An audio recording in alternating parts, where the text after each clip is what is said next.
The Black Belly of the Tarantula is a giallo film about a killer who injects his victims with an acupuncture needle with tarantula venom to paralyze them, and then he desecrates the body with a knife. So it's a violent movie, but it's not that bad in terms of gore. They kind of like shy away from that. And our main character is a detective played by Giancarlo Giannini.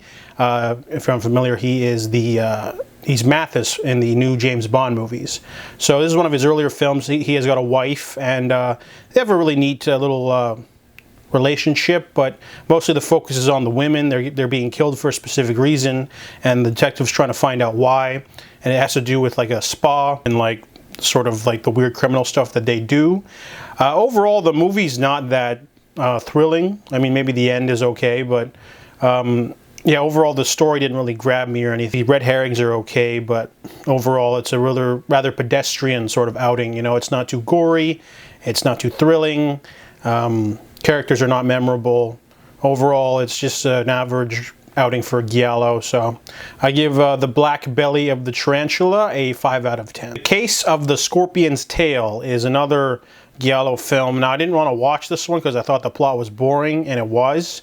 But I watched it anyway because all these sites were telling me that it was awesome, and it wasn't.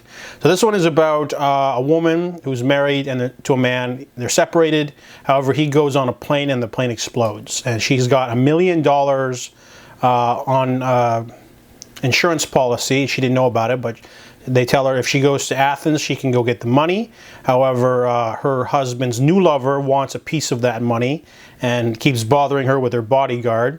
Meanwhile, she gets involved with a insurance investigator who's supposed to follow her around and see what she's up to, as well as an Interpol agent and a couple other people that are just sort of all mixed up in there, and an investigative journalist as well. So there's a lot of people, a lot of things going on. However, the movie is really confusing, and it was more of just a generic crime thriller too. There wasn't anything sexy about it.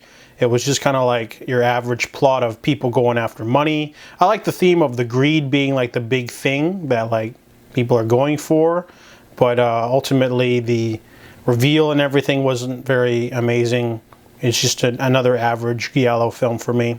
So I give The Case of the Scorpion's Tail a 4 out of 10.